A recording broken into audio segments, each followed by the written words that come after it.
Bismillahirrahmanirrahim. Warahmatullahi wabarakatuh. Innal hamdalillah huwallazi amarna bit-tha'ah wa nahana 'anil kufri wan nifaqi wal ghaflah. Asyhadu an la ilaha illallah wa asyhadu anna Muhammadan abduhu wa rasuluh. Allahumma salli ala Muhammad wa ala alihi wa sahbihi wa man tabi'ahu bi ihsanin ila yaumiddin. Amma ba'd. Kaum muslimin sidang halaqah yang Allah muliakan, alhamdulillah di malam hari ini kita diberikan kesempatan untuk terus belajar dan belajar dengan harapan bahwa kita ini mendapatkan at-taufiq. Sering orang bilang ini wabillahi at-taufiq wal hidayah. Namun banyak orang yang dia bilang itu dia nggak paham apa dia makna at-taufiq. Kajian bahasa itu at-taufiq dari kata dia wafaqa yuwafiqu, maknanya cocok, sesuai. Kalau orang Arab bilang saya setuju, ana muwafiq, makna bahwa dia cocok dengan idenya atau gagasannya. Secara syariat, apa itu at-taufiq? At-taufiq adalah sesuainya amalan kita ini dengan perintah Allah dan ajaran Rasulullah. Ketika orang sholat, sembahyang sesuai dengan perintah Allah dan Rasulnya. Ketika orang berzakat, begitu juga. Kalau begitu semua jenis ibadah ini mesti sesuai dengan perintah Allah dan Rasulnya. Nah, ketika sebuah ibadah cocok dengan perintah Allah dan Rasulnya, maka itu namanya at-taufiq. Ketika orang Jumat ambil dia sembahyang sunnah qobliyah, nggak salah, namun nggak cocok dengan perintah Rasulullah. Ketika orang buat sembahyang duha, saking semangatnya 20 rakaat, agama mengajarkan 12 rakaat. Ketika orang ambil sunnah qobliyah sebelum subuh itu dan waktunya sebelum subuh, arti bahwa subuh belum masuk waktunya, dia ambil sunnah qobliyah, artinya itu enggak sesuai dengan ajaran Rasulullah. Oleh karena itu, pertanyaannya adalah bagaimana kita ini, semua amalan kita ini mesti cocok dengan ajaran Rasulullah. Maka jawabannya terus belajar dan terus belajar. Jangan dipikir bahwa saya yang duduk sini ini udah paham semua. Saya pun juga belajar. Kalau Bapak belajar sambil mendengarkan, saya belajar sambil menyampaikan. Dalam sebuah teori, belajar yang paling tepat dengan mengajar. Kita ajarkan, kita ingat. Kalau begitu, kita malam hari ini dan seterusnya nanti ini saling nasihat, menasehati, dan saling belajar. Maka syarat sebuah ibadah ini Allah terima sebagai ibadah adalah dengan ilmu kita amalkan. Apa itu syarat? Syarat menentukan dia terimanya enggak sebuah amal, namun dia bukan bagian dari amal itu. Contoh, berwudu syarat sah sembahyang. Maknanya bahwa kalau enggak berwudu enggak sah salatnya. Sementara berwudu bukan bagian dari gerakan atau kegiatan sembahyang. Kalau begitu, sembahyanglah dengan ilmunya, puasalah dengan ilmunya, berzakatlah dengan ilmunya. Semua jenis ibadah ini kita amalkan dengan ilmunya. Maka merugilah orang-orang yang gak mau mengasah dirinya nggak mau belajar dan dia amalkan ibadahnya itu secara turun-temurun. Memahami agama bukanlah sistem kerajaan dari ayahnya, kakeknya, seterusnya. Namun pedomannya adalah Al-Quran dan hadis. Ini pedomannya. Bapak dan semua jamaah yang saya hormati, di malam hari ini saya ambil ini bukan fikih, namun nanti kita kombinasi ini fikih dengan ayat ini. Dalam surah An-Nisa 145 itu Allah mengingatkan, kata Allah, innal munafiqina fid darkil asfal minan nar. Kalau kita lihat terjemahannya, sesungguhnya orang-orang munafik itu Allah tempatkan dalam keraknya neraka. Di ujung ayat, walan tajida lahum nasira. Dan orang itu atau orang munafik itu setelah Allah tempatkan dalam neraka tadi, dan orang itu nggak mendapatkan pertolongan. Artinya makna dalam tafsir Ibnu Katsir, makna fid darkil asfal, kerak neraka itu di bawahnya api, atasnya api. Kalau orang hari ini di penjara masih dikasih minum, dikasih makan, dikasih istirahat. Namun di neraka itu orang disiksa, bawahnya api, atasnya api, dia mendapatkan makanan, minuman. Dan makna walan tajidalahum nasira, Allah gak berikan pertolongan, orang-orang munafik itu abadi. Allah tempatkan dalam neraka abadi. Nah, malam hari ini kita kaji ini, siapa yang dimaksud oleh Allah dan Rasulnya dengan munafik. Yang banyak orang mendengar, yang tahu yang munafik itu kalau bicara bohong, janji nggak menepati, dipercaya dia khianat. Ini yang umum dipahami. Namun nanti Al-Quran dan hadis menjelaskan bagaimana sifat orang-orang yang munafik yang Allah tempatkan dalam neraka jahanam, itu keraknya dan dia abadi.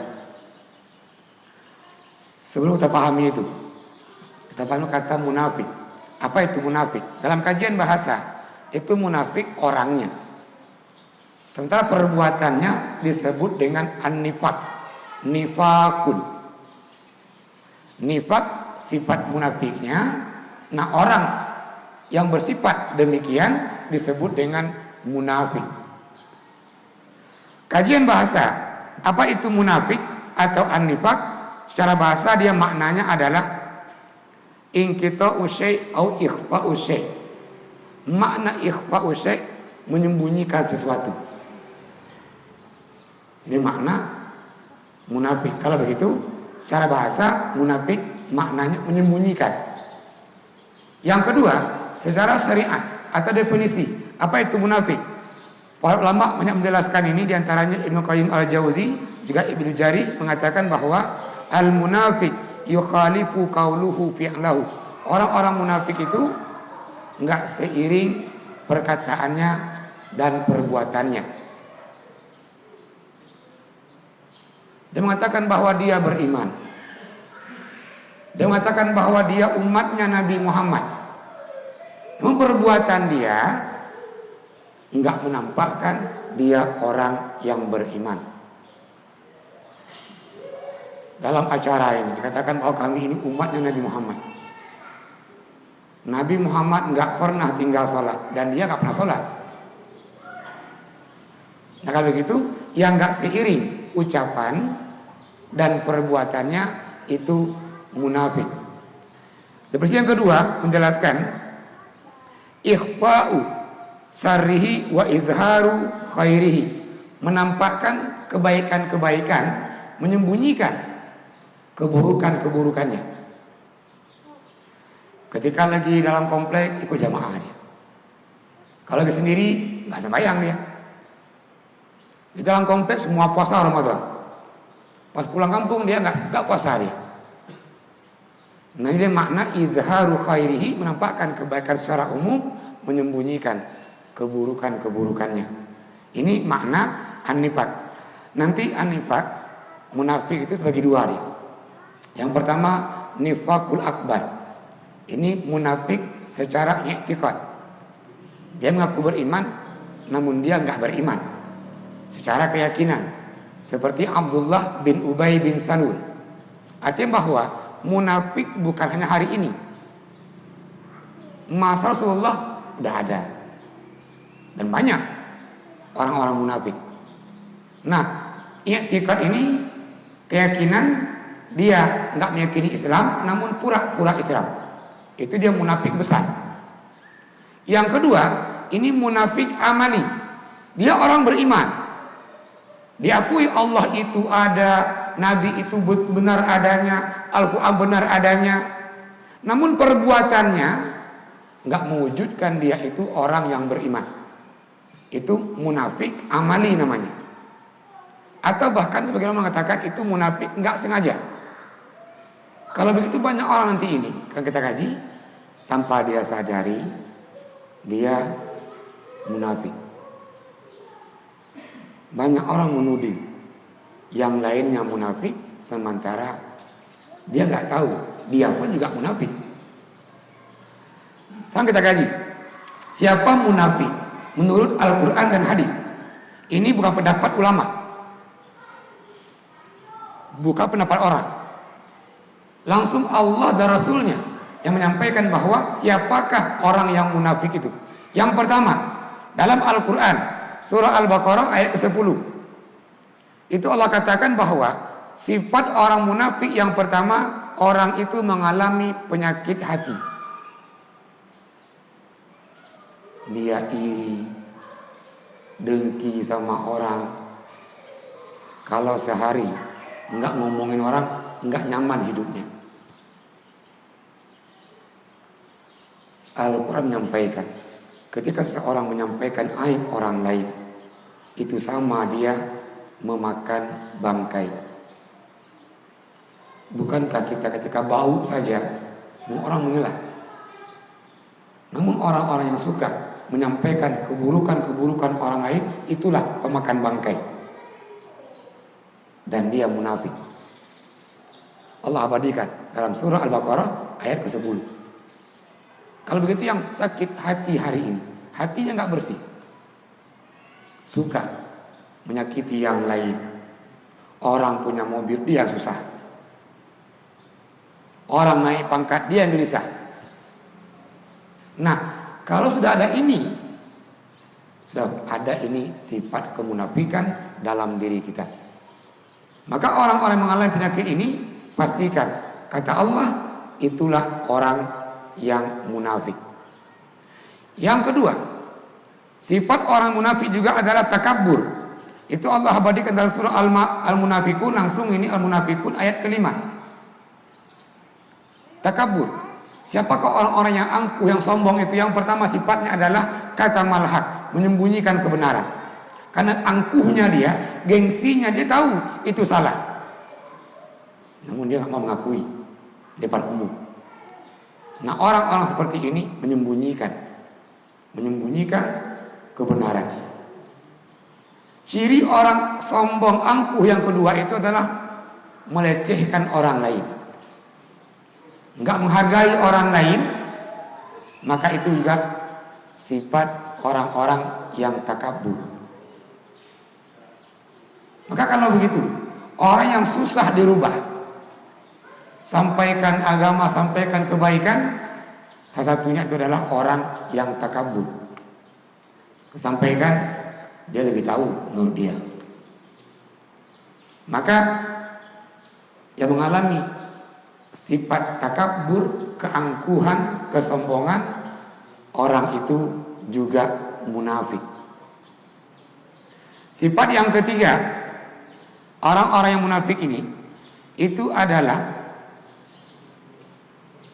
memandang orang lain itu bodoh. Yang pintar dia, yang lebih tahu dia. Maka itu juga Allah abadikan dalam Al-Quran Al-Baqarah ayat ke-13.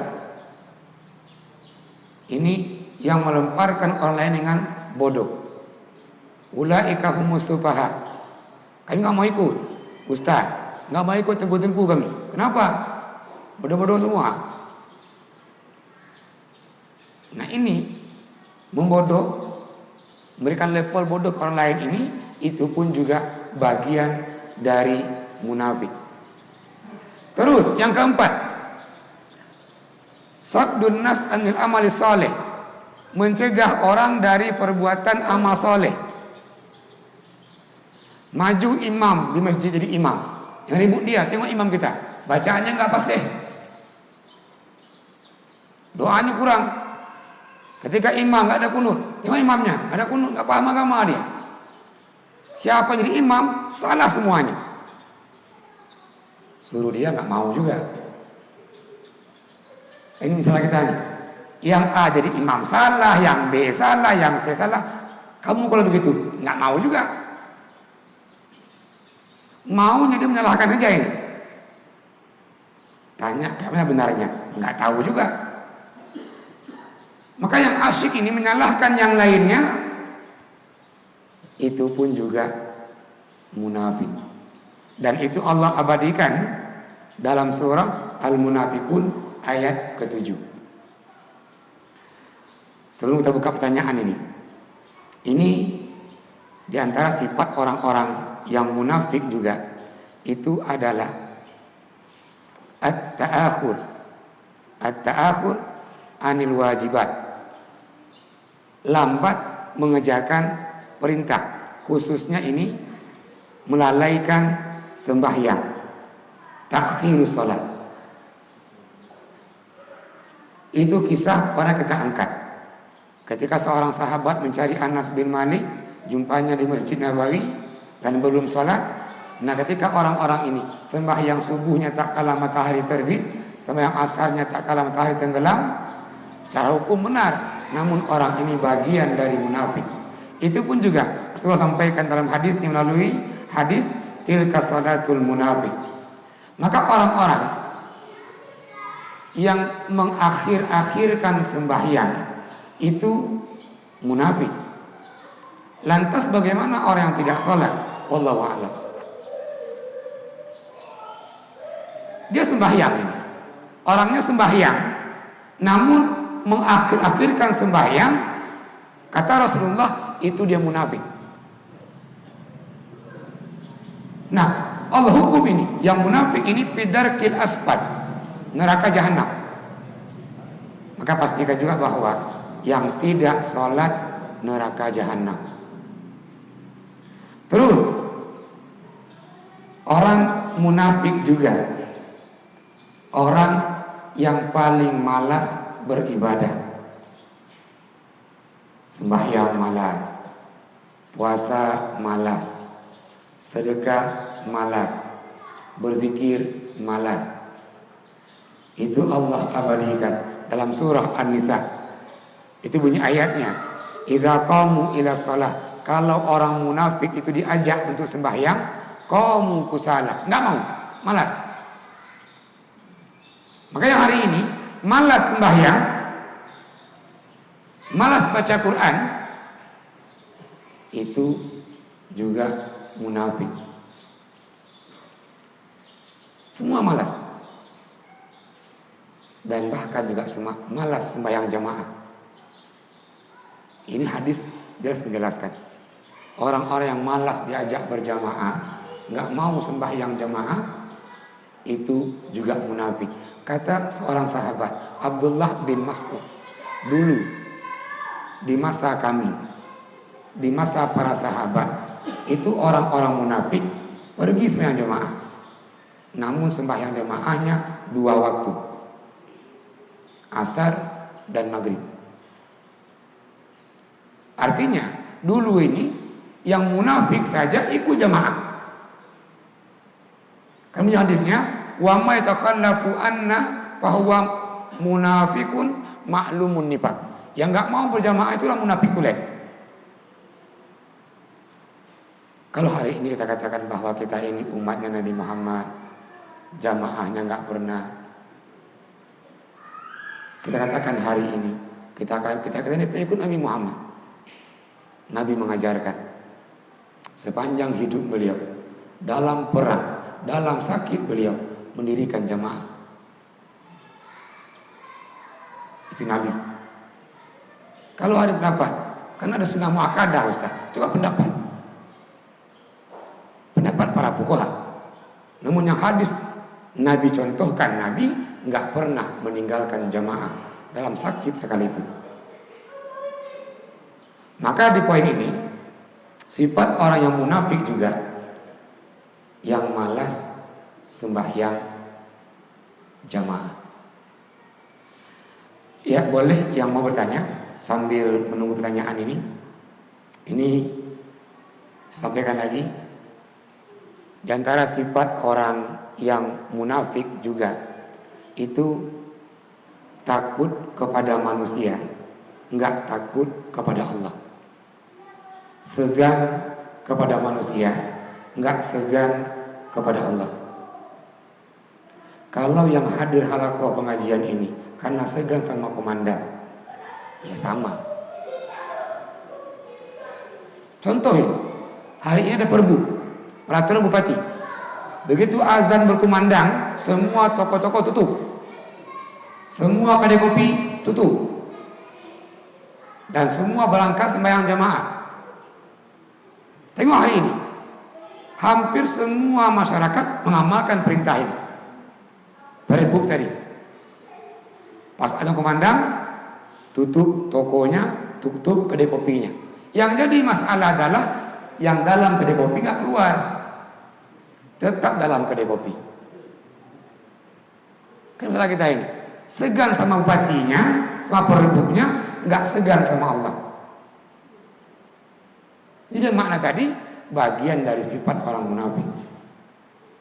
Maka itu Allah abadikan dalam Al-Quran surah An-Nisa 108.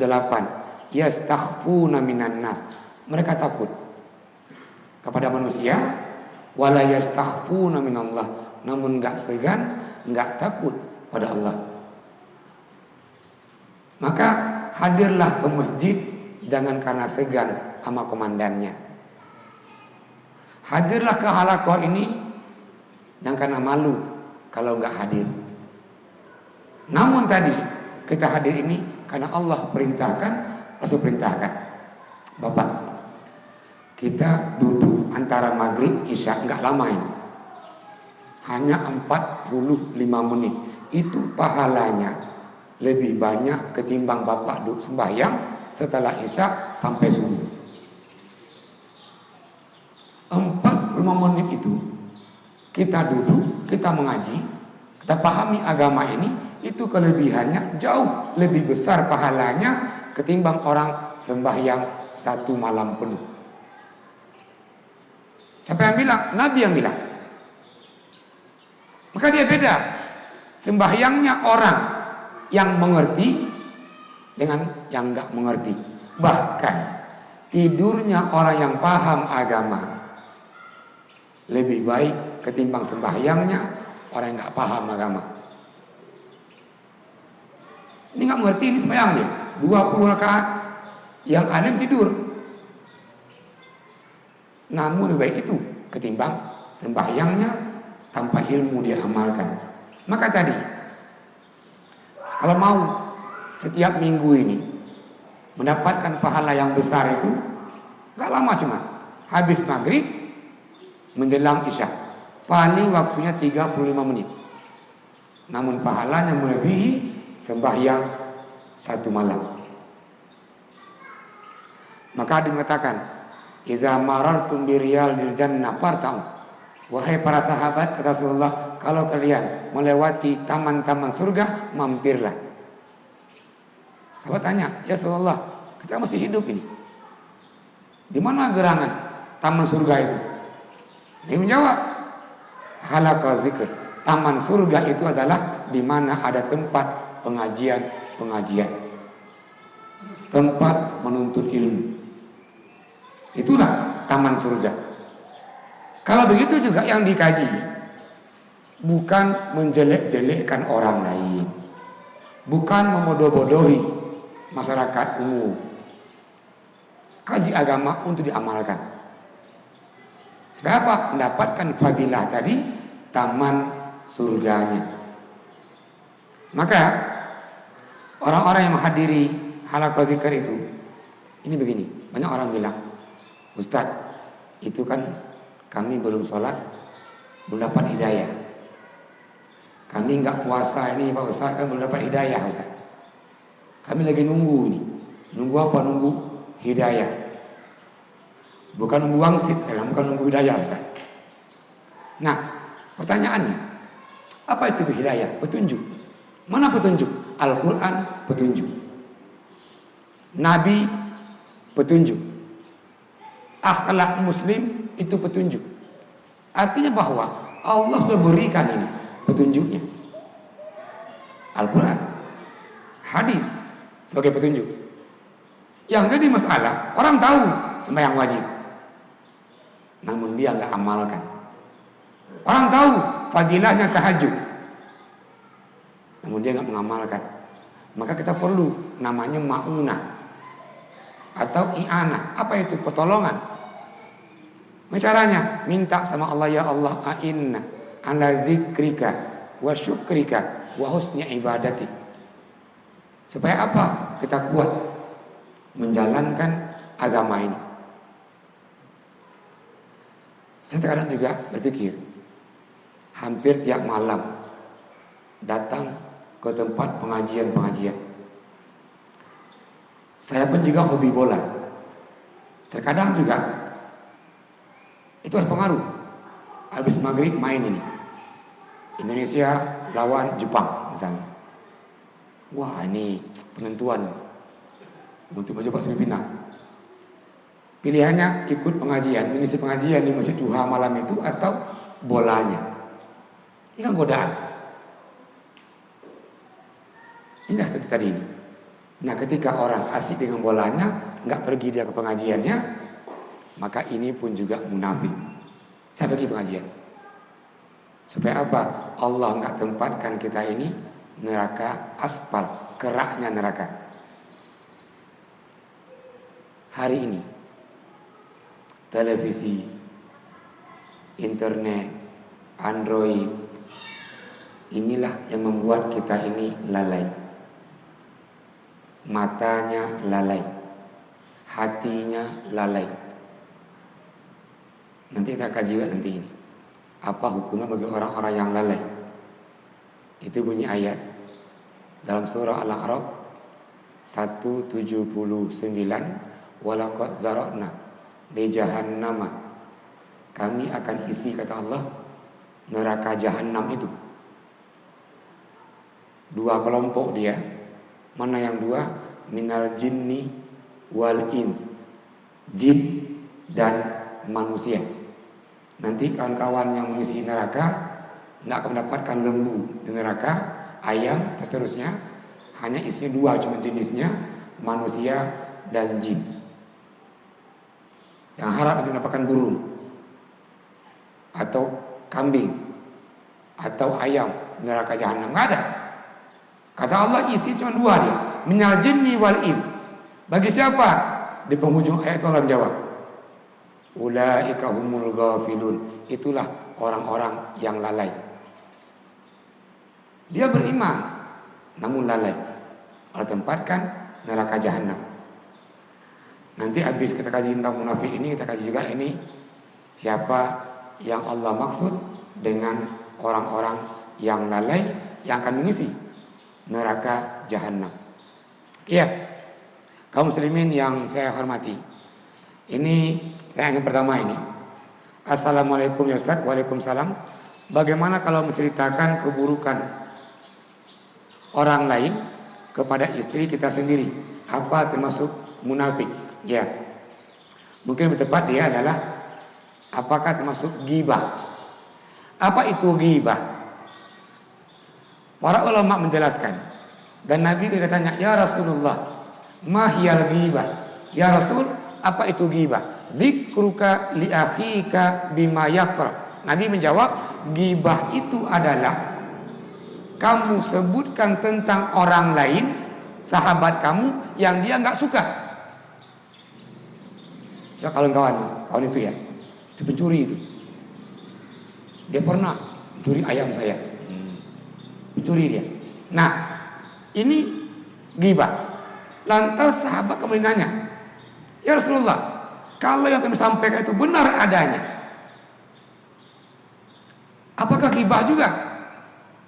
Rasul menjawab, kalau memang ada sama dia, itulah ghibah. Kalau nggak ada, itulah fitnah. Lantas kapan kita boleh menyampaikan keburukan-keburukan orang lain? Yang pertama, menegakkan keadilan depan hakim, itu boleh. Kalau enggak, hakim punya bukti nanti ini. Atau di depan pengadilan, itu boleh. Atau untuk mendamaikan, tujuannya. Nah, menyampaikan keburukan-keburukan orang lain yang tidak dalam kepentingan maslahah tadi, walaupun sama istrinya, apalagi ini keburukan mertuanya sama istrinya. Siapa mertuanya nih? Itulah orang tua kita. Ini bapaknya istri, mamanya istri, mertua kita. Mertua kita itulah orang tua kita. Bapak dek, masa gitu? Oh, dekaplah aib bapaknya. Namun tadi kembali ke niatnya. Kalau untuk maslahah ada kebaikan di situ, yang harap ada perubahan orang tuanya, itu dibenarkan. Kalau begitu, bagaimana solusinya ini? Perbaiki niatnya. Untuk apa? Membuka aib itu. Kalau untuk kebaikan tadi, mendamaikan, dan untuk di pengadilan itu dibenarkan. Namun untuk menjelek-jelekkan orang lain itu tidak dibenarkan. Itulah ghibah. Kalau nggak dia buat, nggak dia lakukan, kita katakan begini, itulah fitnah. Dan dikatakan bahwa al fitnatu asyaddu minal qatli. Fitnah itu lebih kejam daripada pembunuhan. Sementara membunuh orang muslim yang dia nggak diperintahkan oleh agama termasuk dosa besar. Kalau begitu fitnah pun termasuk dosa besar. Yang kedua, Ustadz mau nanya, ya silakan. Buku apakah yang isinya tuntunan salat sesuai dengan sunnah, zikir dan doa sesuai dengan sunnah? Ya,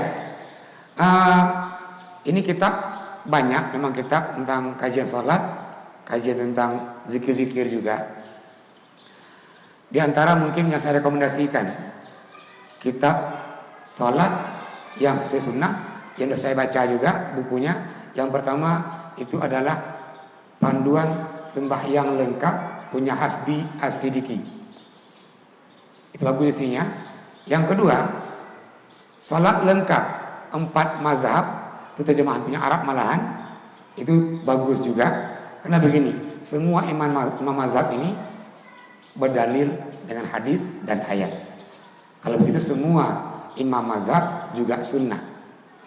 Terus ada juga buku salat lengkap ala sunnah, ya, sunnah malahan. Ala sunnah itu pun juga sunnah, bisa saya baca juga serta pengarangnya. Yang menarik lagi ini bahasa Arab. Langsung judulnya dia As-Salatu, bahasa Arab. Pengarangnya Ibnu Qayyim Al-Jauzi. Di antara yang menariknya itu prolognya. Di depannya itu pengantarnya Ibnu Qayyim Al-Jauzi mengutip pendapat sahabat namanya Ibnu Abbas, menisbahkan dosa orang-orang yang tidak sholat. Dikutip oleh Ibnu Qayyim Al-Jauzi, man taraka subha, yang tidak sembahyang subuh sekali saja, falahun naru salasina kharifa, orang itu Allah hukum selama 30 tahun neraka. Satu kali enggak sembahyang subuh, dosanya itu Allah hukum 30 tahun neraka. Man taraka zuhra, yang meninggalkan sembahyang zuhur sekali saja, itu dosanya faka'annama qatala alfa mu'minin, sama dosanya dengan orang membunuh 1000 orang muslim. Satu orang muslim yang kita bunuh dosa besar. 1000 orang muslim yang kita bunuh dosanya gak tahu mana bilangnya lagi. Ini bagi orang yang meninggalkan sembahyang subuh satu kali saja. Man tarakal asra, yang meninggalkan sembahyang asar, faka'annama hadamal Ka'bah, dosa orang sama dengan orang merusak Ka'bah. Tengok kisah dalam surah Al-Fil, pasukan Abraha Ababil. Abraha ini mau menghancurkan Ka'bah, itu Allah ambil sedikit batu dari neraka menghancurkan pasukan Abraha. Ini orang belum sempat menghancurkan Ka'bah, namun yang meninggalkan sekali sembahyang asar, maka dosa orang itu sama dengan dia merusak Ka'bah. Man tarakal maghrib, yang tidak sembahyang maghrib sekali saja, fa innahu yazni biwalidi, dosanya sama dia dengan berzina dengan orang tuanya. Kalau dia laki-laki dengan mamanya, kalau dia perempuan dengan ayahnya. Kita hari ini orang berzina kita kejar, kita hukumi. Yang enggak sembahyang maghrib kita enggak pernah kejar. Sementara dosa orang-orang yang enggak sembahyang maghrib itu dia berzina dengan kedua orang tuanya. Yang jarang sembahyang maghrib itu sendiri, sekali kita enggak sembahyang maghrib, sekali berzina dengan orang tua kita, 2 kali, seterusnya. Yang berkali-kali enggak sembahyang maghrib, berkali-kali berzina dengan orang tuanya. Apa tega? Man tarakal isya, yang meninggalkan sembahyang isya, fa inna Allah la yarda lahu dunya, Allah enggak rela, Allah enggak ridho orang itu tinggal di bumi Allah ini. Kalau begitu sekali enggak sembahyang isya, cari bumi lain. Mau tinggal mungkin di planet Jupiter, mungkin Neptunus. Ini hukuman bagi orang-orang yang tidak sembahyang isya. Maka dalam Al-Quran, dalam surah Al-Ankabut, Allah katakan, innallaha ghaniyun 'anil alamin, Allah maha kaya. Allah nggak butuh apa-apa. Jangan pernah dipahami sembahyang itu dapat diganti dengan beras. Allah nggak makan beras. Jangan pernah memahami sembahyang dapat diganti dengan emas. Allah nggak perlu emas. Jangan pernah pahami juga bahwa sembahyang dapat diganti dengan uang. Allah nggak perlu uang. Membeli apa Allah memang? Allah maha kaya. Maka ini dalam kitab As-Shalah punya karangan itu Ibnu Qayyim Al-Jauzi, dan itu udah diterjemahkan sama. Jadi dia panduan lengkap salat, terjemahan dari Ibnu Qayyim Al-Jauzi. Yang saya baca yang Arabnya itu ada tentang hukuman dosa-dosa ini yang enggak salat, ada di halaman ke-7 dalam kitab As-Shalah punya Ibnu Qayyim Al-Jauzi. Kalau begitu, ini boleh diambil nanti bukunya. Kalau saya promosi di bawah toko buku namanya Lakansa, boleh ambil di sana. Emang saya pemiliknya kebetulan. Ya itu kalau mau beli bukunya, ya gitu kan. Kalau mau mendengar ceramahnya di sini malam hari ini, itu kalau mau baca bukunya ada di bawah. Tinggal dibeli dan dibayar sama kasirnya. Ya terima kasih yang sudah buka peluang saya untuk promosi di halaqah kita malam hari ini. Bapak dan semua kaum muslimun yang saya muliakan, waktu tinggal 5 menit lagi. Ini selanjutnya, Pak Ustadz, apakah orang munafik itu lebih berat siksaannya daripada orang kafir?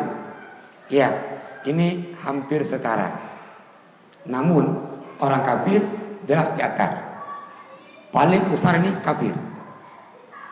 Allah katakan bagi orang kafir ini itu abadi. Naru khalidina fiha abada. Banyak ayat ini mengatakan an-naru finari khalidina fiha abada. Dalam neraka selama-lamanya. Dan munafik tadi ini di bawah itu sedikit. Kalau ada mungkin level-levelnya, ini level paling bawah ini itulah kafir. Di atasnya, inilah munafik. Namun tetap yang kafir, yang munafik Allah sampaikan tadi dalam Al-Quran, tempatnya adalah neraka Jahannam.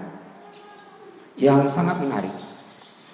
Ketika sahabat bertanya, ya Rasulullah, kami ini orang-orang yang banyak dosa ya Rasul. Mungkin gak kami ini mendapatkan hidayah? Nabi menjawab sambil Nabi bacakan ayat. Ayat yang Nabi baca adalah itu surah Al-An'am. Man yuridillah ayyahdiyahu, barang siapa yang Allah ingin berikan dia petunjuk, lantas Allah lapangkan dadanya untuk Islam. Artinya Allah buka hatinya untuk beribadah. Yasrah sadrahu lil Islam. Lantas sahabat nanya lagi, ya Rasulullah, ada enggak tanda-tandanya yang dapat kami lihat bahwa orang itu dapat petunjuk? Sahabat ini qalu hal lahu alama, ada enggak tandanya atau indikasinya bahwa orang itu dapat hidayah? Nabi kembali menjawab, yang pertama al-inabah ila daril khulud, orang itu bertobat. Ini misal, ketika orang lama enggak sembahyang dan dia sadar dan mau sholat, maka orang itu bertobat dan dia katakan, ya Allah, mulai malam hari ini saya berjanji enggak akan meninggalkan sembahyang lagi. Bahwa tanda orang itu mendapat petunjuk.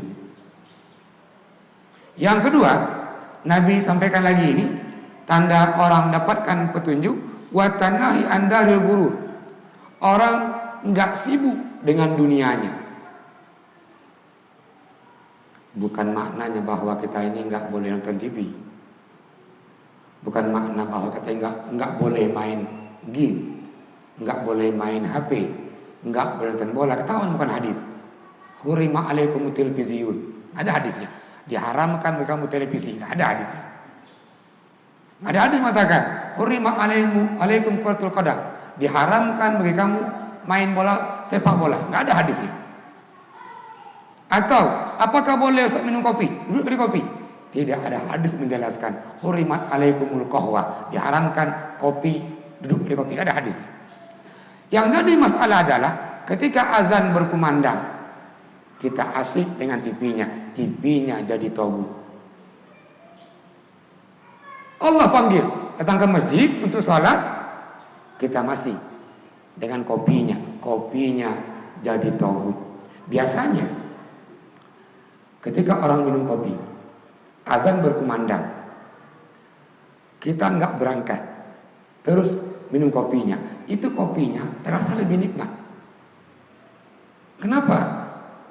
Fa inna syaitana sallata alaihi, karena syaitan menambah nikmatnya kopi itu. Duduklah kita dengan syaitan tadi. Makanya ketika azan berkumandang masih di kedai kopi juga dia, masih minum kopi juga, itu pun juga syaitan. Karena syaitan menambah nikmatnya kopi itu. Berarti main bola, nonton TV, main game enggak boleh, silakan. Yang enggak boleh tadi ketika kita diajak dan ini masih melalaikan. Ya. Yang ketiga, Nabi menjelaskan tanda orang yang mendapat cahaya atau mendapatkan hidayah, petunjuk, al-isti'dad lil mauti qabla liqa'il maut.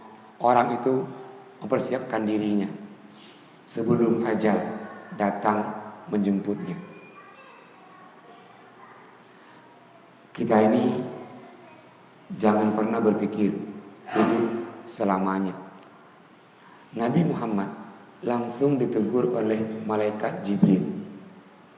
Ini hadis diriwayatkan oleh Baihaqi, Nasa'i, dan Ibnu Majah dengan sanad yang sahih. Qala Jibril, langsung Jibril berkata ke Nabi Muhammad, "Ya Muhammad, wahai Muhammad, isma syi'ta fa innaka majzi'un bi." Wahai Muhammad, silakan kamu hidup hari ini sesuka hatimu. Isma syi'ta, mau ngapain silakan. Fa innaka mayyit. Namun ingat Muhammad, kamu ini akan jadi mayit. Yang kedua, wa ahbib ma syi'ta fa innaka mufariqu bih. Silakan kau cintai hari ini apa saja. Namun ketahuilah, semua yang engkau cintai hari ini kamu akan meninggalkannya. Bukan nggak boleh cinta istri, dianjurkan malahan. Ya nggak boleh ini marah-marah sama istri. Ini kan Khalifah Umar bin Khattab pernah datang sahabat mau minta nasihat karena istri dia tiap rumah marahin dia selalu. Datang ke rumah Umar bin Khattab, Khalifah ini. Datang pertama Umar nggak ada, datang kedua Umar nggak ada. Nah pas yang ketiga datang orang ini, ternyata istri Umar marahin Umar malahan. Ini sahabat dengar istri Umar memarahi Khalifah Umar. Kata sahabat ini, kayak mana awak mau melapor sama Khalifah Umar? Dia ini dimarahin istrinya. Nah, tak kalau orang ini mau balik, Khalifah Umar keluar dan menengok. Khalifah panggil, "Wahai sahabat, ada apa?" Nah, ini sahabat sampaikan, "Ya Khalifah Umar, saya datang ke rumah Anda ini dah berkali-kali. Mau minta nasihat." "Nasihat apa?" kata Umar. "Di rumah Khalifah, istri awak ini tiap hari marahin awak. Namun tadi, saya dengar tadi, Khalifah pun juga begitu, dimarahin juga sama istri Khalifah. Saya jadilah melapor," kata sahabat ini. Nah kata Umar, "Wahai sahabat, ketahuilah, nggak mungkin saya marah sama istri saya. Bukankah makanan yang saya makan dia yang masak, pakaian yang saya pakai dia yang cuci, anak tanggung jawab saya dia yang didik. Macam mana awak mau marah?" kata Khalifah Umar. Maka yang sangat menarik, seorang sahabat namanya dia Hanzalah Al-Usaidi. Ini Hanzalah disapa oleh Khalifah Abu Bakar. "Ya Hanzalah, kaifa haluk?" "Wahai Hanzalah," kata Abu Bakar, "apa kabar?" Kata Hanzalah, "Ya Abu Bakrin, nafaqah Hanzalah. Hanzalah sudah munafik hari ini." Abu Bakar terkejut. "Subhanallah, ma taqul?" "Apa kau katakan?" Kembali kata Hanzalah, "Ya Khalifah Abu Bakar, ya Abu Bakar ini Hanzalah sahabat kamu hari ini munafik." Kata Abu Bakar, "Limaza?" Nah kata Hanzalah, "Ya Abu Bakr, lamma jalasna ma'a Rasulillah fa innahu zakarna 'anil nari wal jannah." Tak kala kita duduk bersama Nabi, Nabi selalu ingatkan kita ini surga neraka. Faka'anna ra'yal ain, seakan-akan neraka itu ada di depan mata. Neraka di depan mata. Walamma khallafna rasul, namun tak kala kita meninggalkan Rasulullah, apasna nisa, kita menyakiti istri-istri kita. Wal aulad, kita menyakiti anak-anak kita. Wadai'at, dan banyak waktu terbuang sia-sia. Kita main ini dulu ini. Maka hari ini ya Abu Bakar, saya udah munafik hari ini. Kata Hanzalah. Kata Abu Bakar, kalau begitu saya munafik juga, kata Abu Bakar. Nah dua sahabat ini datang ke Rasulullah minta penjelasan. Kata Abu Bakar, "Ya Rasulullah, ini Hanzalah Al-Usaidi dan munafik." "Kenapa Rasulullah?" Kata Hanzalah, kembali mengulang katanya, "Ya Rasulullah, tak kala engkau sampaikan kepada kami tentang surga, neraka. Seakan-akan ini neraka depan mata kami, surga depan mata kami. Namun setelah engkau pergi ya Rasulullah, kami menyakiti istri-istri kami, anak-anak kami. Banyak waktu Rasulullah kami habiskan bermain-main, sia-sia. Kata Rasulullah, ya Hanzalah, wahai Hanzalah, mata tazakkarta an zikri, selama engkau ingat nasihat-nasihatku ya Hanzalah, kamu akan jauh dari munafik. Namun iza nasita, kalau engkau lupa peringatan para ulama, peringatan Nabi, peringatan Allah, maka engkau ya Hanzalah itu munafik. Namun yang menarik di ujung hadis, ya Hanzalah sa'atan pasa'atan. Kata Nabi, ya Hanzalah perlahan-lahan. Kalau begitu, ini makna bahwa kita diminta perlahan-lahan merubah perilaku kita ini. Enggak mesti sekaligus. Yang pertama dulu ini jaga sembahyang 5 waktu. Itu pertama. Pastikan bahwa kita ini enggak pernah meninggalkan sembahyang 5 waktu.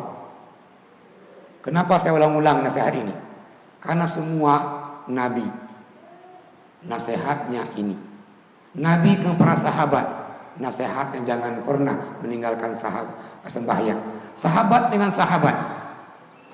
Ini contoh. Abu Bakar ke Salman Al-Farisi, Salman ke Tariq bin Syihab. Semua nasihatnya ini, jangan pernah meninggalkan sembahyang. Maka pertama tadi, langkah awalnya jangan pernah tinggalkan sembahyang 5 waktu. Dapat ini. Yang kedua, itu adalah naik ke levelnya sembahyang jamaah. Setelah jamaah, level yang ketiga nanti menambah sembahyangnya itu dengan sembahyang sunat.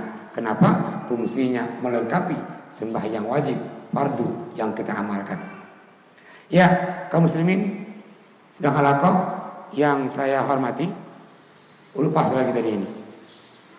Pada zaman Rasulullah ada orang munafik dan ketika matinya enggak disolatkan. Bagaimana sama sekarang ya Ustaz? Oh iya, betul ini. Seorang sahabat namanya dia Umar bin Khattab. Ketika meninggal, rajanya munafik namanya Abdullah bin Ubay bin Salul. Rajanya munafik ini. Ini meninggal dia, datanglah anak Abdullah bin Ubay ke Rasulullah, ya Rasulullah, tolonglah, ayah saya sudah meninggal ini. Sekali aja Rasulullah. Anak ini menangis, datang ke Rasulullah, minta Rasul mendoakan ayahnya Abdullah bin Ubay bin Salul, yang dia rajanya munafik. Nabi orang yang tersentuh hatinya. Nabi mau berangkat ke rumahnya Abdullah bin Ubay bin Salul, mau mendoakan. Abu Bakar menahan. Ya Rasulullah, dia itu munafik, bahkan rajanya lagi. Kata Umar, menarik bahu Rasulullah, Rasul supaya enggak pergi menyolatkan jenazahnya Abdullah bin Ubay bin Salul. Namun Nabi terus berangkat. Turunlah ayat yang perintahkan wala takum, janganlah sembahyang untuk orang-orang yang munafik. Yang masalah kita hari ini adalah kita katakan jangan sembahyang untuk orang munafik, kita pun juga munafik. Ini masalah kita hari ini. Jadi yang mengatakan jangan sembahyang untuk orang munafik juga munafik masalahnya. Ya, nanti lebih ke depannya kita kaji bagaimana hukuman dunianya bagi orang-orang yang munafik. Yang kita kaji tadi ini hukuman akhirat, yang Allah tempatkan neraka jahanam. Allah juga berikan hukuman dunia untuk orang-orang yang munafik. Kaum muslimin sidang jamaah yang saya hormati, semoga kita ini berusaha perlahan-lahan enggak termasuk orang-orang yang munafik. Kita berdoa dan berusaha ya sampailah Allah tempatkan kita ini di neraka jahanam dan bahkan dalam keraknya nerakanya. Semoga yang singkat malam hari ini memberikan manfaat. Saya menyampaikan khususnya dan jemaah yang hadir. Saya akhiri. Alhamdulillahirabbil alamin. Assalamualaikum warahmatullahi wabarakatuh.